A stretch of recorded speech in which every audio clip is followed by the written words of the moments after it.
This is Fam Electric Ghost, and we are live on my Twitch, YouTube, and Facebook channels with the safety word. And we're glad to have you guys on the video podcast.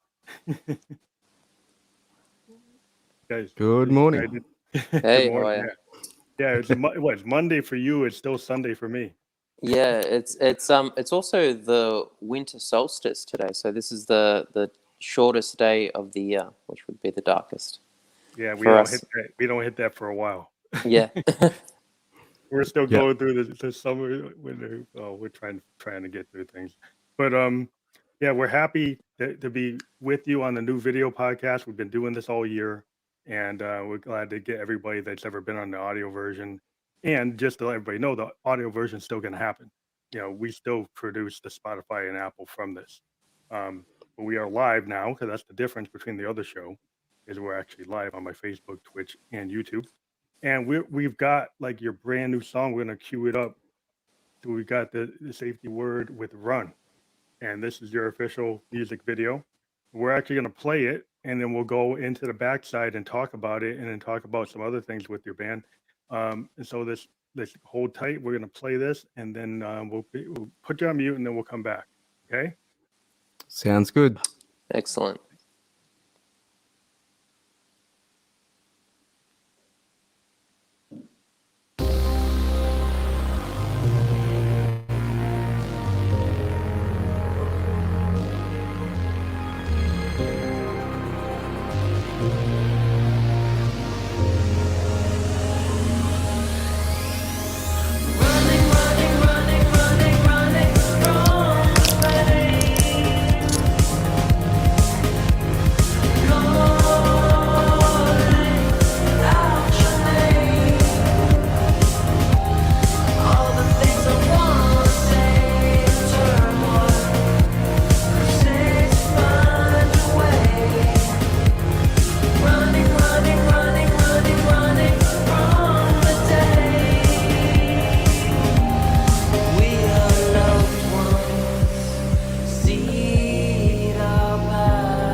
So that was the safety word with Run, and we're back. So we can get back to the main angle. How you guys doing? You guys can hear me. I'm doing pretty good, thanks. Yeah, Yeah. I did it right. So Yeah, that's what I like about that video. You know, kind of show my age, right? I'm a child of the '70s, so I was around when MTV first showed up, and Yep. that's kind of like reminds me of like the early like new wave, new romantic videos that you saw Awesome. Yeah. from like the back in the day with like The Cure and Mm.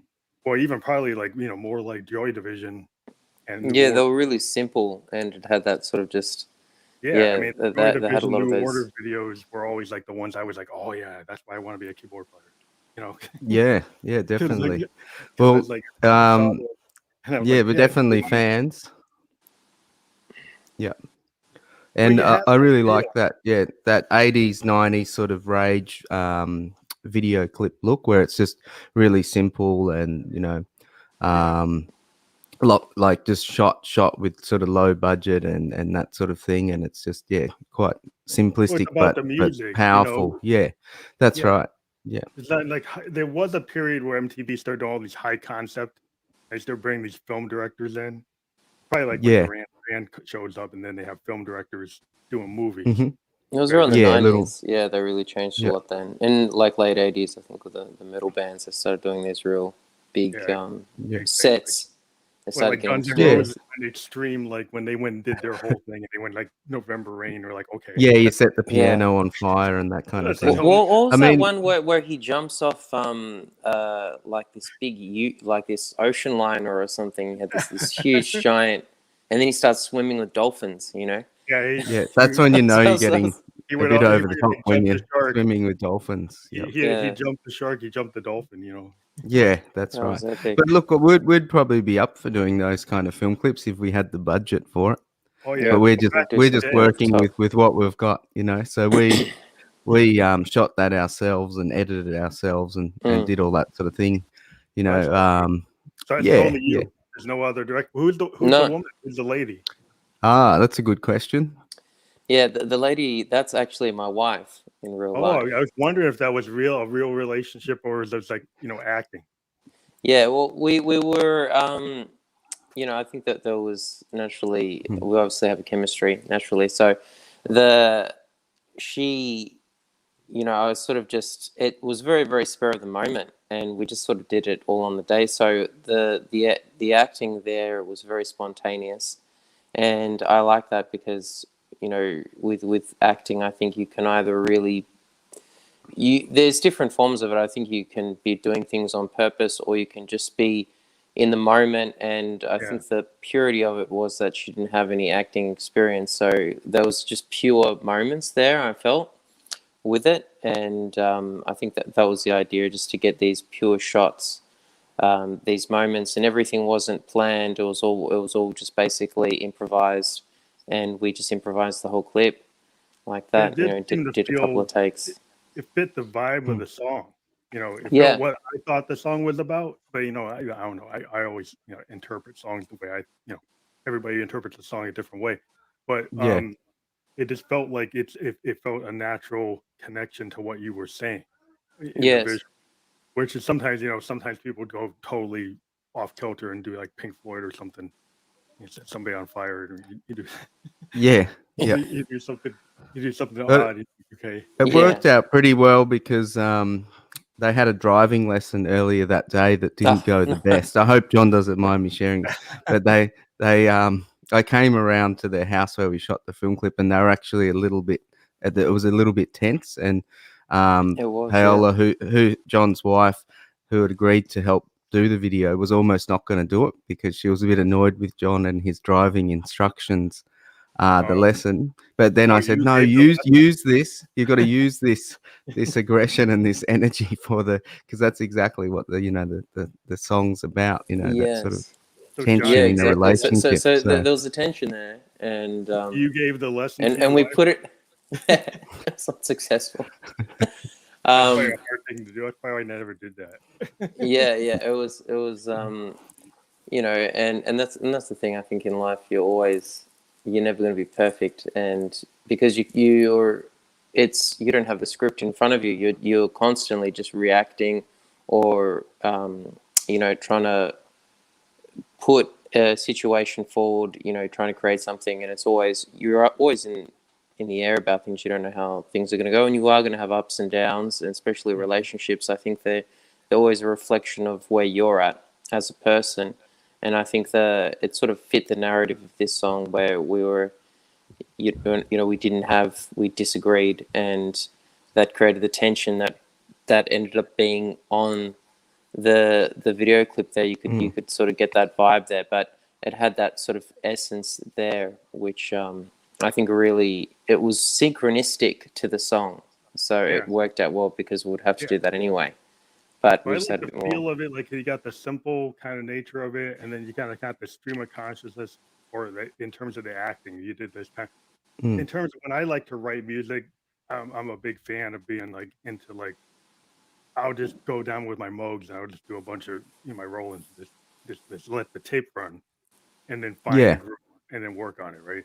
And my Yeah, well, we were that's how how you guys the do it. initial song. I've been writing like Structured sort of different. ideas for songs during these things called splurges. And yeah, where you just, it's like a stream of consciousness type thing. And yeah, sorry, my son's just opening the door. I'm just going to close that. Yeah, but I think Yeah. it's interesting, like writing style, because like today there's so many producers that are like on the grid and very tight on the grid, and I'm kind of like I said, I'm a child of the '70s, right? So all my bands we started in the basement, in the garage.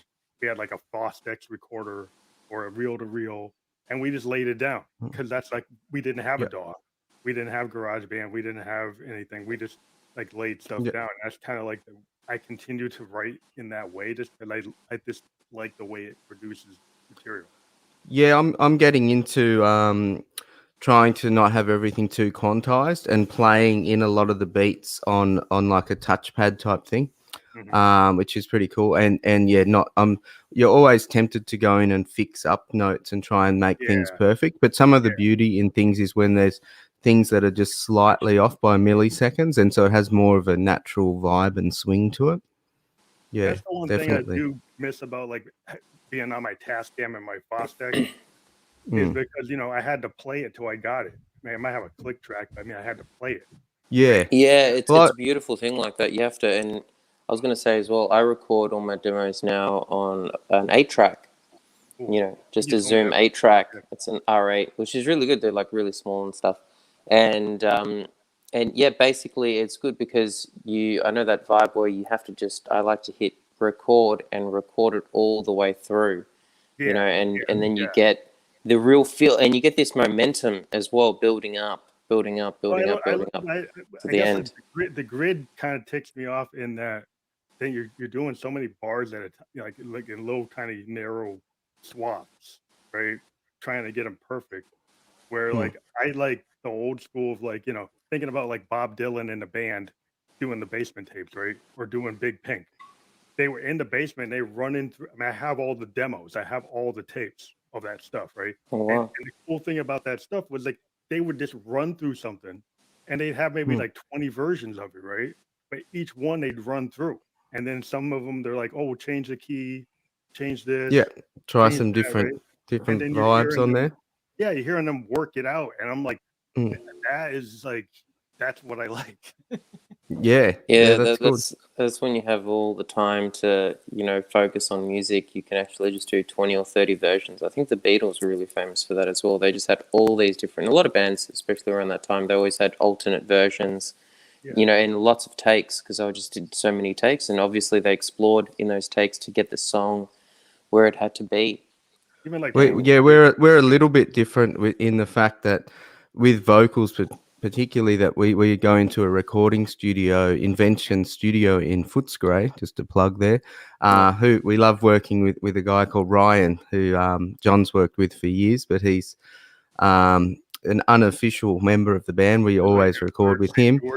Yeah, and he gives us a good rate and stuff, but it is always like we're on the clock, and also on a time fraction thing, so there's not so much room to experiment once we're in the studio. It's we've only very got like frantic. You just got to use every we've single only got moment, 3 every hours minute. to get a whole song done. Oh, yeah, Otherwise, we've got to wait a week, and our deadlines are out and all that sort of stuff. So what we're doing now is, we'll demo the stuff either in my studio or John's studio, and have it pretty much ready to go. That's where we do our experimentation. But then once we're in the studio, we try and stick to the script. Occasionally, inspiration happens, and we want to try and add a But do you ever get your 8-part choir or producer? something. Does your Yeah. producer ever take what you have and like you had the plan to just do it, right? And then Mm. suddenly comes in and says, "Oh, move this to this, move that." And he Yeah, actually, he definitely adds some of his ideas in there and stuff where he'll maybe play around with some structure or have suggestions and things like that. Yeah, but that he can But doesn't happen for actually sure. it's do it to the point where it like radically makes it so now you got to spend double the Yep. time. no. No, We no. usually stick. It's pretty much what we record. We end up Mm. going with there. I think we're all on the same page usually. Okay. So you don't have somebody saying, "Oh, like I'm gonna just totally rip the thing apart." No, it never happens like that. It's Mm. always pretty much he's very respectful in the sense that he lets us be true to the song, and I think the songs, once we present them to him, they make sense anyway. As you know, when we're doing it, so we're all pretty much on the same page, and we don't really have that. The songs pretty much just stay the same. And Have you ever wanted to work with a guy like a Brian Eno, or like if you think about what happened with Wilco and their famous album, where they did this whole thing where they massively deconstructed their original demos, right? And they actually ripped the whole thing apart. The Yankee Hotel Mhm. Foxtrot, right? They took everything they did and they totally deconstructed it, and they took months to do it. Have you Yeah, ever that'd be fun if you had the time and the tried to do budget. something like Yeah. that? yeah, It could be I think it fun would to go be, back yeah. and look at early demos and do them in a big studio way at some point, yeah.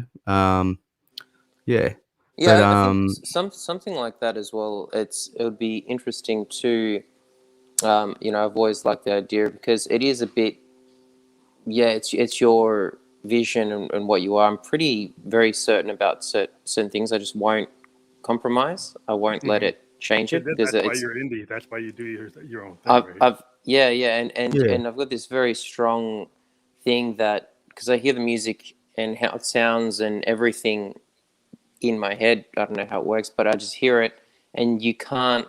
It's almost as if like you're cursing yourself if you go away from what is being delivered to you, and you're being Yeah. disrespectful to that. So it's like if for instance, if we had a sort of like loose bass songs where we'll just put this and put that, then it becomes you're not attached to it, and then you're working with someone like that, you're automatically in the mind frame to go into this outer stellar, creative Mm. I remember. process with them. I think that's interesting what you're saying because Hendrix had this statement one time, and I guess one of his siblings, like his brother, said that Hendrix was playing like on the Chitlin circuit with like the Isley Brothers and Little Richard, Yeah, and he used to get in trouble because he's Hendrix, right?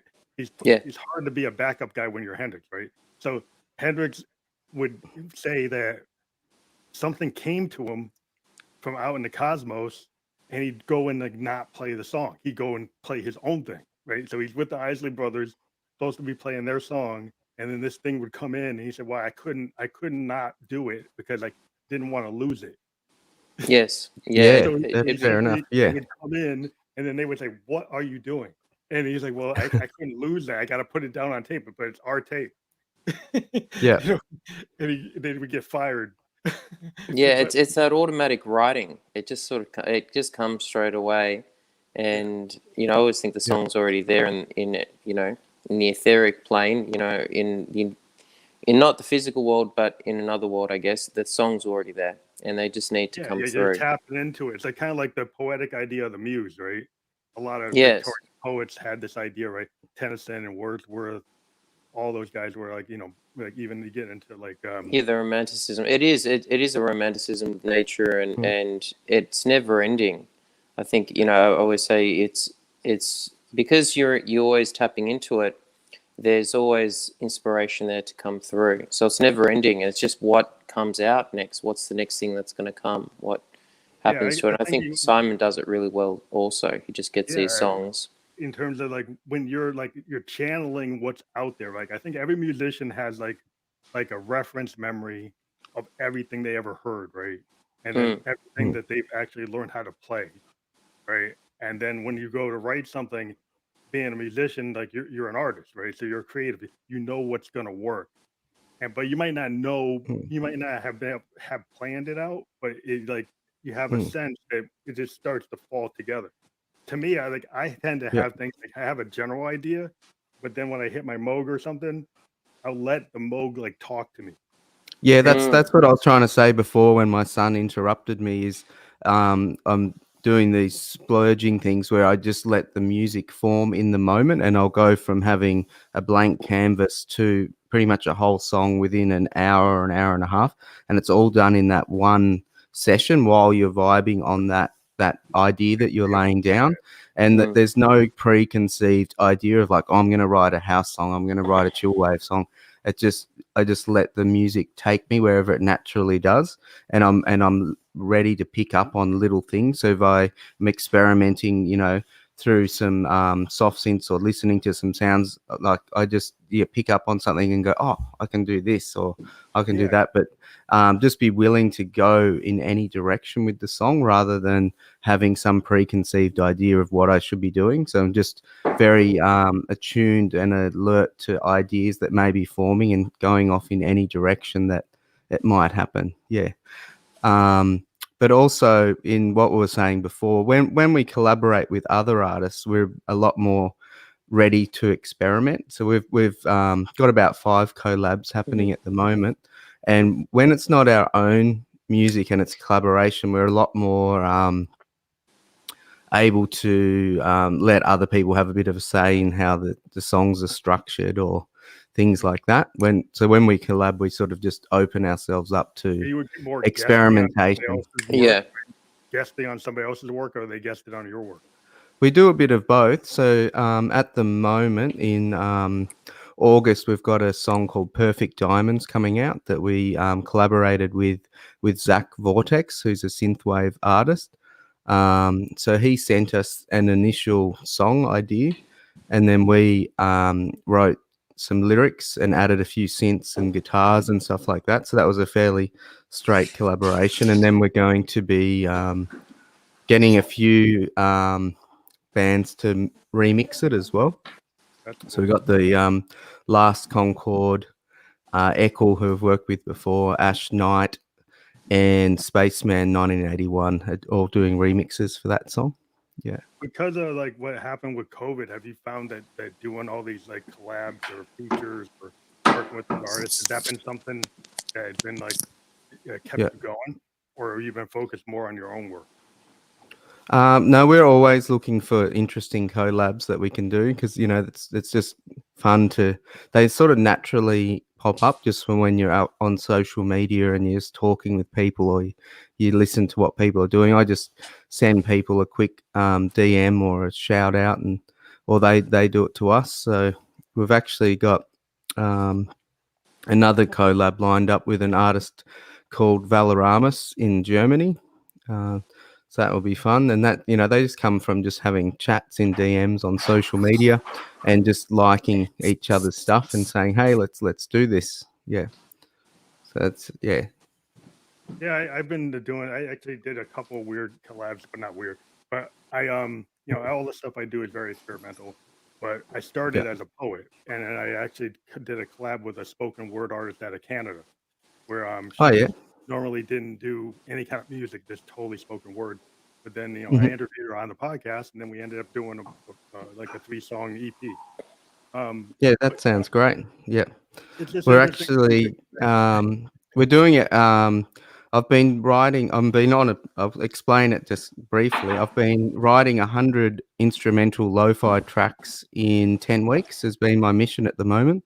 So I'm actually up to week 7. So I've just finished my 70th experimental lo-fi instrumental track. And from these, I've been sort of seeing if some producers are interested in writing some stuff for us. Okay, So top so line there's an stuff. artist called Spectoral who we've worked with last year. He's one of our favorite producers Mm. in Melbourne here. So he's taken 3 of the songs that I've written, and he's going to do some vocals and stuff to it. And then John's going to add some vocals and guitars and stuff. This is the first time John's finding this out, by the way. Yeah. So Yeah. there's a There you go. Spectoral collab on the horizon. There you That's go. quite. You might have to mute John's mic there. I don't know. Oh, sorry. Yeah, maybe. Yeah, that's But all right.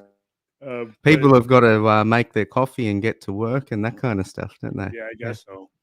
Well, I Yeah. muted him for a second if that's what you should do. But what's interesting is Yeah. when you talk about the 70 songs, I don't know if you, my whole history is I pretty much write a song a day.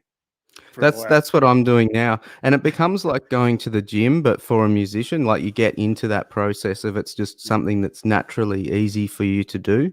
It's easier for me to now write a song every day than to not write a song every day. So I went from someone that may write a song every month or every 2 months, only when the mood strikes you, and that's something I really wanted to break, because it's if you want it to be like your main job or your thing that you're doing, you can't just write when you're in the mood or you have inspiration. You have You gotta to write push every through day. you have to. It's strengthened me as a producer and just really refined my process. And now that I can take like the idea of a song into a fully fledged finished arrangement within a couple of hours, rather than spending months and months on it and tweaking a hi-hat to within an inch of its life, and that kind of thing. So it's just really about being in the moment and getting things done and committing faster to things and just doing what's sort of natural for the song in the moment. Do you think because of the pandemic? Well, I've been talking to bands for the last year and a half, right? And what I noticed is a lot of bands, because they couldn't tour, that they actually did record a lot more. That they actually, there's going to be a lot of music coming out. Mm. Yeah, almost every which is person great. I've talked to, they've actually learned how to play another instrument, learned how to become more of a producer, learned how to do more engineering than they ever had to, because maybe they couldn't get to the studio. So it just seems like it is weird thing that I'm a bedroom producer, right? So my whole setup is in my bedroom. Like, so my Moogs are like right by my bed. So I pretty much that's why every day I play, because like if I feel like it, I just like jump on my Moog. And like you said, is like I let my analog sense kind of talk to me. And what I found over the years, the reason I kind of love analog, not because it's some trend, I've been using them for like 15 years, but it's just they talk to you like a member of the band, right? Yes. So I treat my Moog like with respect, and say, well, it has something to say to me, and I let it tell me that, and then I let it take me where I want to go. And the weird thing is, like, I don't know if people know this, but Sun Ra, the American jazz band, they got one of the first Moogs back in the 50s. They got one of the first ones. Robert Moog gave them one. And there kind of was from this philosophy of just let it talk to you. Like Sun Ra, and I always took that to heart. It's like, just let the thing, let it breathe and talk to you. If you let it do that, I get like endless inspiration, because the thing, like, it doesn't stop giving you different ideas. Yeah, that's right. Yeah, and you can have the exact same setup, but each day something totally different will come to you. And the other thing that I'm really trying to get into is not having too much emotion when I write music. Like, because if you get too excited about something, that can actually hinder you from finishing the piece as well. So it's almost like I'm just got a process that I go through, and then I think about it later. Like, so I write a song, mix it down, sort of leave it for a week, come back and listen to it. Then you can listen to it almost unbiasedly, and just then you can decide if it's any good or not. And also, some days the inspiration might not be there, but to not have emotion about that either, just finish the song, mix it down, move on, not get discouraged, just come back the next day, and you might have, might be doing something, genius then. But because before I might, you might have a writing session and nothing really good happens, and then you might be depressed about that for a week. You're like, oh, I can't write any, I can't come up with anything. But now I'm just like, oh, it's not happening today. That's cool. come back tomorrow and it'll be there, you know. But the one thing I was watching this documentary with Peter Gabriel, right? And he does all these weird, strange things. He's a very experimental guy, right? But he was able to hit the pop tune sometimes. But Yeah. one of the things he was doing, he was talking about how he does all these shadow vocals. And they're like Mhm. very, very low. Or they might be actually like the original demo, right? And then he Yep. decided, well, I don't like it, but I'm going to keep it and then drop it really, really, really low, right? And then sing over it and then just Mhm. keep on layering it. And he did stuff like the same kind of idea with the drums. You take the drums and then have a guy and take the analog tape of a bunch of drums and then cut it up and mix it up in totally different order than what it was played. Very progressive, strange kind of Pink Floyd-ish stuff. But I Yeah, was we very like that idea of being very experimental, but then occasionally, like with the song that we just heard at the beginning of this, going really far into the pop sort of realm. But, Mhm. you know, even though that song may have started very experimentally, you know, with abstract sounds and stuff like that, once you put in a pop vocal, you can make something, and it's just an interesting way of approaching things. But yeah, not everything that we write is going to be that poppy, but you know, it's interesting to sort of go there occasionally and have a 3-minute, pop Yeah. song that's written, structured very much like a radio friendly single.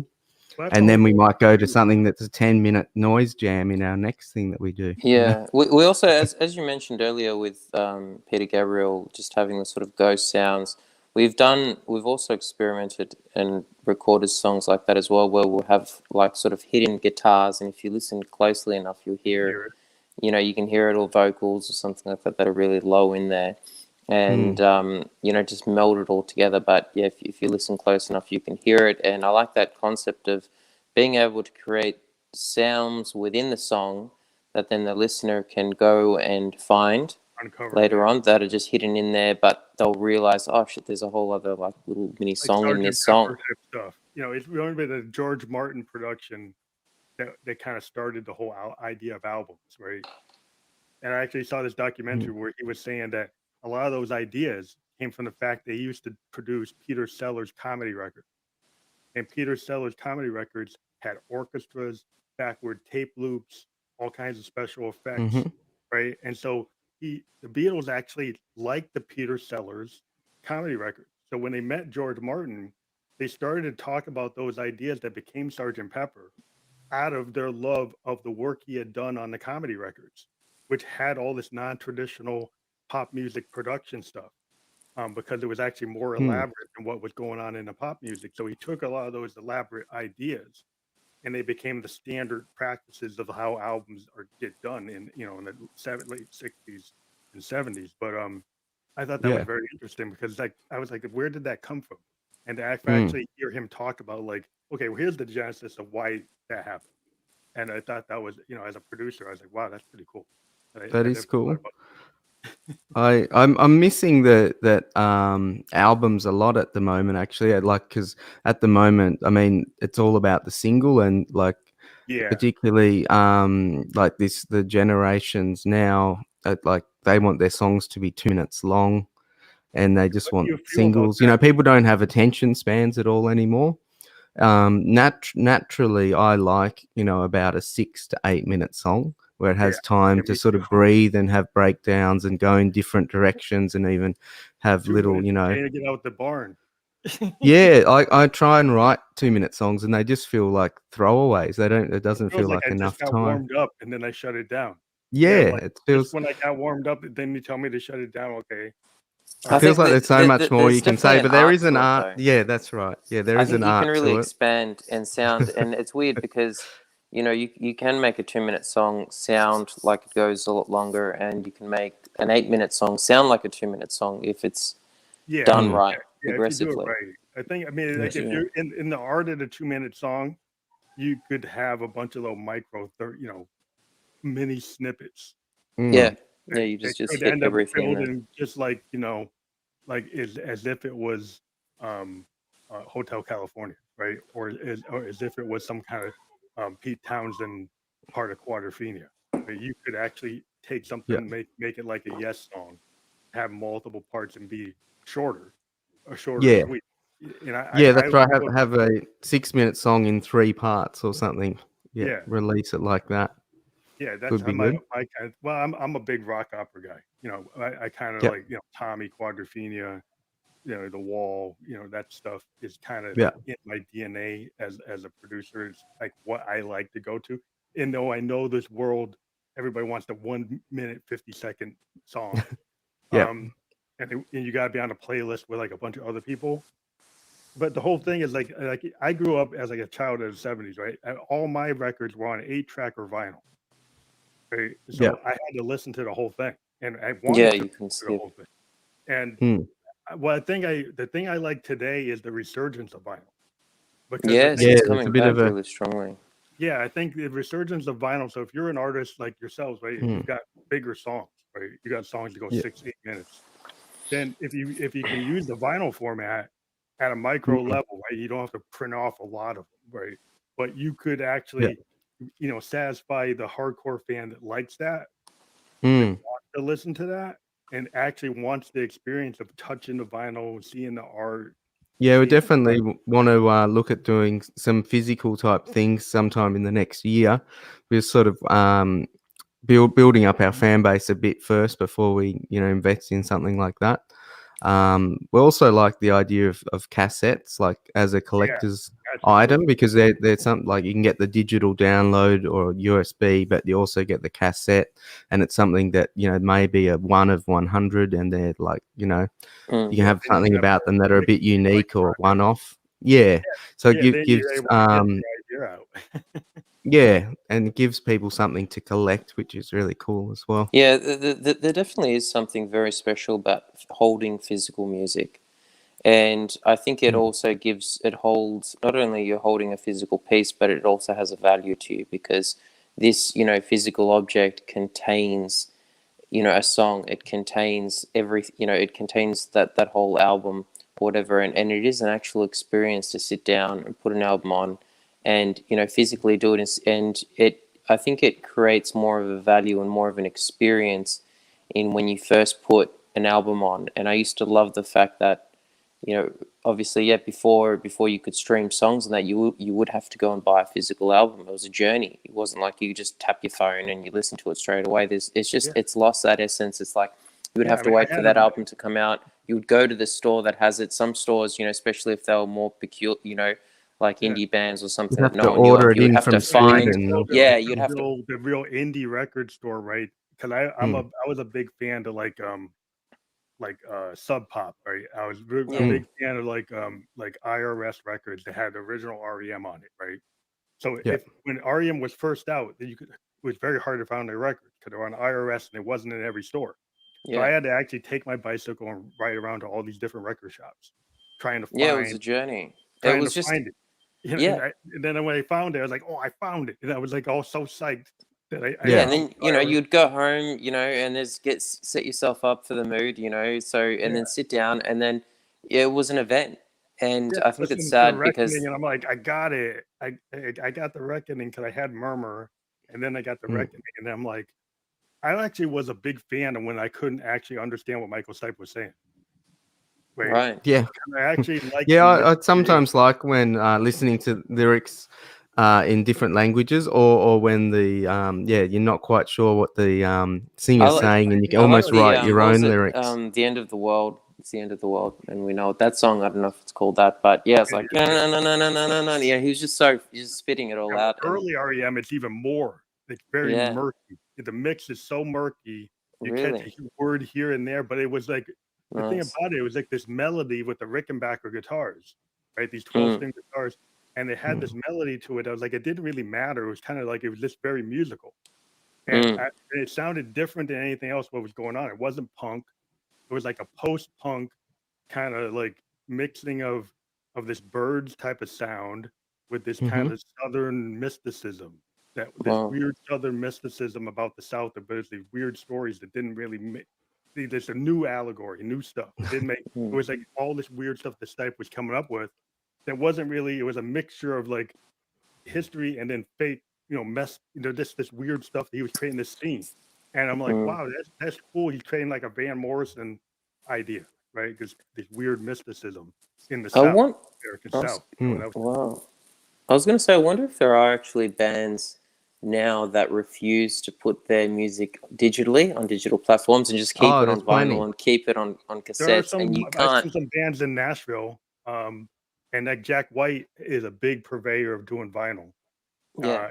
and he's in Yeah. Nashville with his Third Man Records is just totally vinyl, and he has does have acts on that label that are totally vinyl Mm. because that's his whole thing. He's That's it. brought They back don't go. all these. Yeah. That's He's great. brought Yeah, I back know all there's a these. lot of bands that don't put their stuff on Spotify, and it's like, so you have to Yeah, Yeah. buy it on You other have to platforms, actually or you have buy to it buy a or the physical physical. thing as well. Yeah. Well, I think Yeah. I mean I understand. Which is- I look at Spotify and stuff like the radio. It's kind of like you Yeah. got to get it Yeah. right, like so I can talk to Yeah. you guys like you. But because I Yeah. find out about bands because of the streaming. But like when I go to buy music, Mm. I buy the vinyl. I buy the Yeah. tape. I Yeah, well, buy. some people only put some of their songs on Spotify or things like that. So it's a bit like, if you like that, then you've got to go and Mm. You yeah, go to Bandcamp get or something and buy the get vinyl. the whole album. But they use that just as a promotional tool, which is Yeah. how I see it a bit as well. But I mean, we've got 53 tracks up on Spotify now through working on all of our collabs and stuff like that, which Yeah. it's Well, I actually think 4 hours and 17 minutes of music we've got up on Spotify now, which is pretty that's cool. pretty cool. Yeah, I mean, Yeah. like I'm an insane guy. I mean, I got like 3,000 songs. I Yeah. wrote like 400 in circulation. But That's Jeez. great. I've been writing since I was like 16. I'm 53. Mm.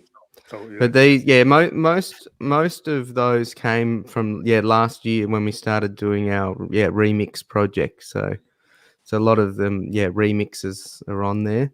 But speaking of remixes, this is a good segue. The song that we listened to run just before at the start of this, in the 16th of July, Friday 16th of July, we've got a EP coming out, which is the Run Remix EP. So we've got Rotodop Sny, who's done a really good remix of that. Yuri Kim, who remixed Blue Oceans recently. Mm. Has done the thing. And who else have we got? The Monkey Noughts and also Increment. So we've got 4 quite different versions of Run coming out. On the Friday the 16th of July. So we're excited that's about that interesting. one. There was a period back in the 80s and 90s Mm. when a lot of artists used to have these remixes, right? Remixes, yeah. Yeah, the 7-inch, to get these Mm. EPs. Like I'm a big Prince head, right? So Prince, when he put out like Sign at a Times, he had all these extra little double singles and EPs Yeah, I with like Yeah, how he long did that. extended versions as well of extended songs. versions and remixes Mm. and all this stuff. And I was like, Yeah. I never really was into that, but I was a Yeah. Prince kid. So then if Prince did it, then I buy it. Yeah. But yeah, I do see Yeah. that, like, that it was a big thing, and it seems to be still a Mm. big thing. There's a lot of producers that like to go at different things and come out with Yeah, all we like doing extended versions of songs. We've got a couple of songs where we have released the 8-10 minute version, and then we've also done the 3 minute, chopped it up, we've butchered it. We're like, my baby. But but EDM version, yeah, or even just our original, like how if we weren't, if no one was telling us there was, you can't play a 10-minute song on the radio or anything you like throw it that. out there. Like just our original artistic vision, we'll release that, and it may get half the amount of plays as the 3-minute radio edit will get, because people don't look at the song and they go, 10-minute version, 3-minute version. If they don't know you very well, they're going to just listen to the 3-minute version.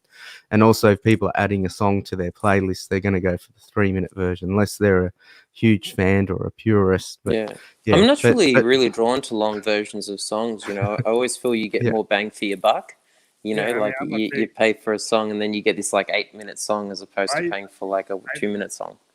Just as a kid, I used to get see Parliament Funkadelic, right? So if you go see Parliament Funkadelic, right, or you go see the Grateful Dead, or you see the Almonds, right? I came from a time where the songs were like 8-10 minutes. That's like the norm, So my generation, like a lot of us, the guys that we went to go see the Who, right? The Who, almost all their songs are like part of rock operas, and they're part of like, these big sets that go long, and I kind of Mm. came from the idea that, I like punk, I like the Clash, I like the fact Mm. when they came, they shortened it and they did this stuff. But then even the Yeah. Clash ended up making longer songs because Yeah. like they evolved and got the Sandinista. And once you get on We Sandinista, find you have like 6 people. because we play using Ableton in loops and things like that, so we don't have a preconceived idea of how the songs go when we play live. That we can extend and Yeah, have it's really fun that way. long jams and things like that. But That's when awesome. we're recording our things, like recording our sets, and we go, oh wow, that was really amazing. We have a look at how long it is, and we're like, oh man, that was 15 minutes, and we're like, oh. And so we're always a bit conscious when we play live. We're like, yeah, we're going to play that one, but let's try and People in shorten the it. But audience, sometimes it's just natural to It make a goes for song like, go yeah, that 10, long. 12, 13 minutes. It does, and it's true. But it Yeah. doesn't feel that way Mm. because you're all these playing. interesting. Yeah, it feels You're like about 3-4 jamming, minutes, but yeah. you're jamming in sections, you're extending other sections, and it Mm. just it creates this nice momentum, and it all works because it's happening naturally, and you Do can you get away think with when it you in play a live way. when you play live, do you feel like you can go longer, Oh or the yeah, audience is being more like Yeah, feel sometimes we do. Yeah, we just try not to have but it's more because there's might be another band that's coming on after you, and you're more that's worried true. about the time. they might not Unless you're playing last, which sometimes we do, and there's no, you can play no for as time long as you like. yeah, If you're Yeah, headlining the show, you can do, whatever yeah, you want. 15-minute jams and all that sort of thing. it's so But much but when fun. you've got Yeah, a it sound is. engineer who's like You like cut it pointing down. at his watch, and you're halfway through a song, and you're like, oh, we haven't even got to the climax yet. You know, Yeah. yeah, Or we'll also it's organize a set, like we'll say, okay, mm, let's do the 10-minute version and give ourselves, that leeway with this mm, song, and let's maybe only play like 5 or 6 songs in a set, and, some of them might be 10 minutes, mm. and, it takes up time, but it's great because when we are playing those songs, I'm always like me and Simon are talking to each other while we're playing live. We're like, let's hang on to this for a bit more, and let's, Yeah. we're Well, just it's interesting. creating it as we're going, Mm. which is really Yeah, it's good. like Yeah. EDM and trance, right? They those DJs they go long. It's kind of Mm. like reminds me back in the day Mm. when we had the vinyl DJs in New York City. They Yeah. had these big long jams like Planet Rock, going like 20 minutes. It's like Yeah. there were some of the original hip hop. You go listen to it, they were like it was like progressive rock. I mean, it was like a Mm. Yes album, like a 20-minute track. You had Yeah. like Well, the all big part of our music is we do want people to get into that sort of trance and that euphoria, which you can only really do when you have an extended sort of repeated yeah, thing that's happening, or a long song that allows you time to sort of get into that build. Yeah, you got to build. headspace. Yeah. So that's definitely a big part of what we like to do, particularly live. Yeah, It seems which that is the good. one thing that's interesting, like rock music has gone away from like concept albums, but like in the hip hop genre, Mm. it's very likely that people will actually listen to a whole project. They actually Mm. get like a Kendrick Mm. Lamar and listen to the whole album.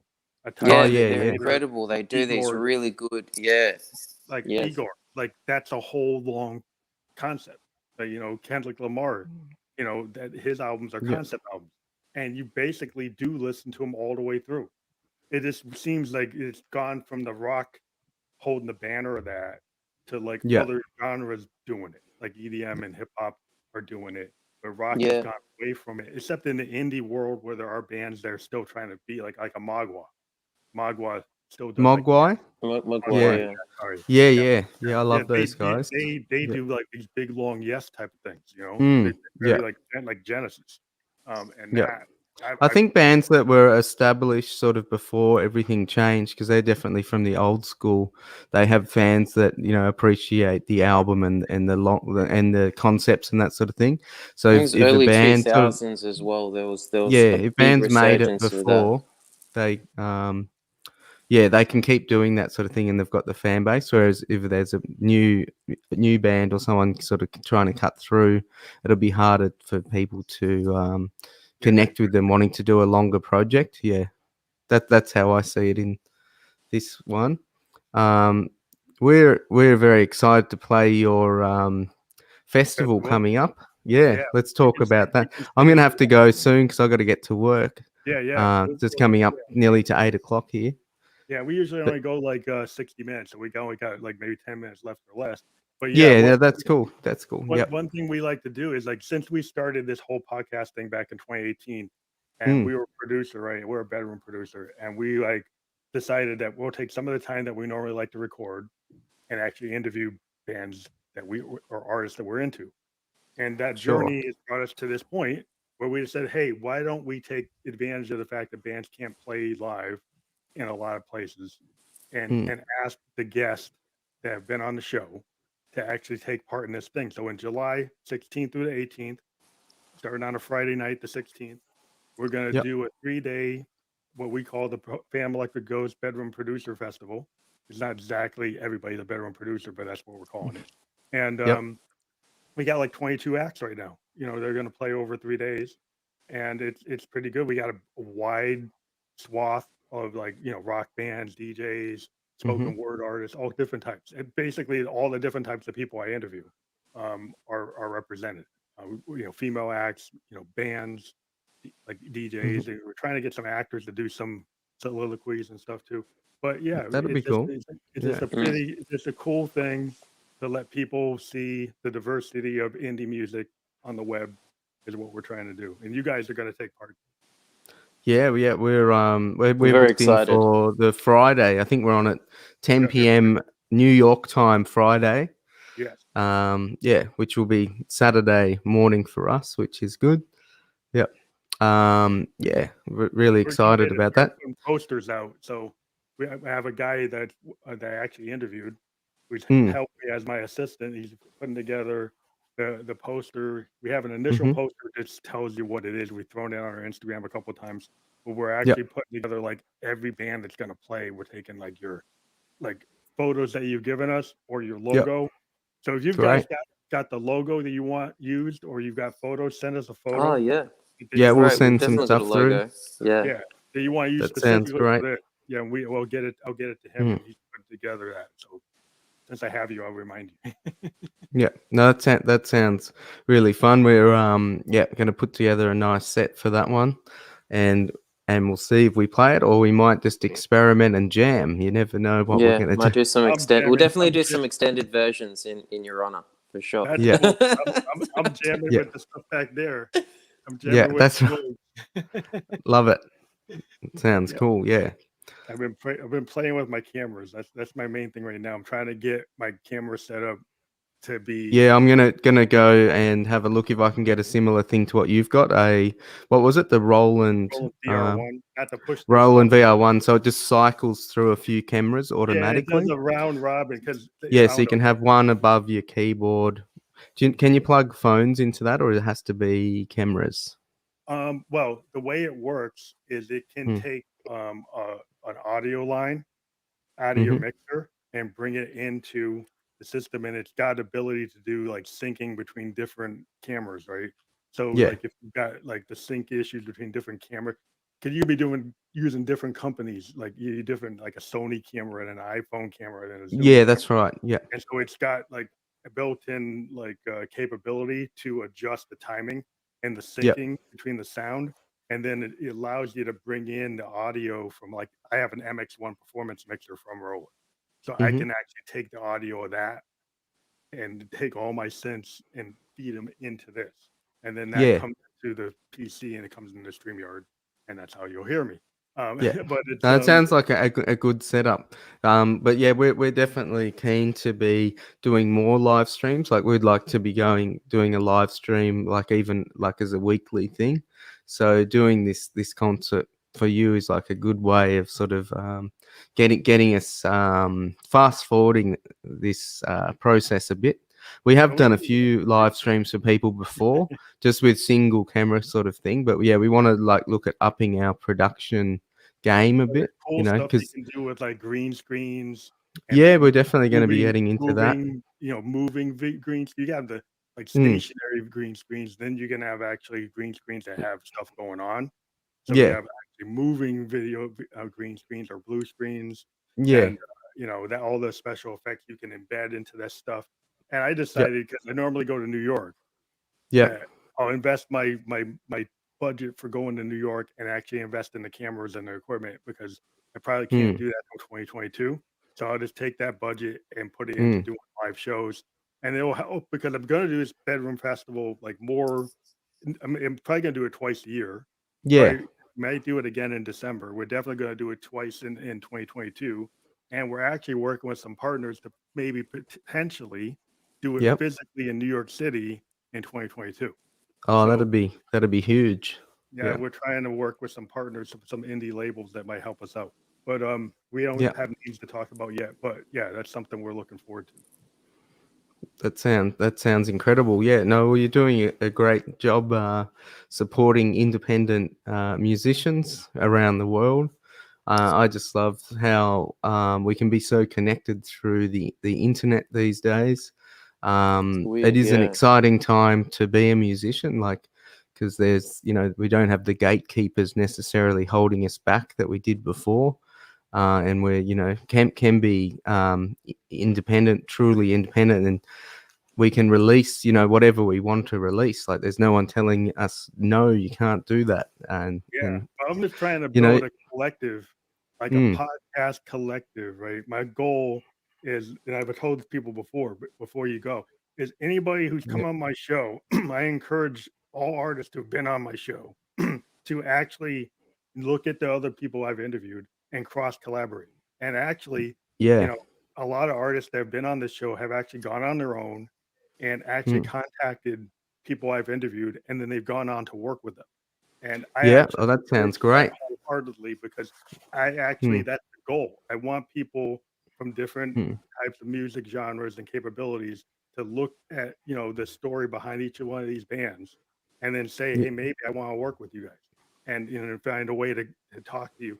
And whether or not everybody wants to do that, but I think it's a collective idea, and it is in the indie world. I think it's a good place to do that. Like, we take our own energy and we build our own opportunities. That's the point.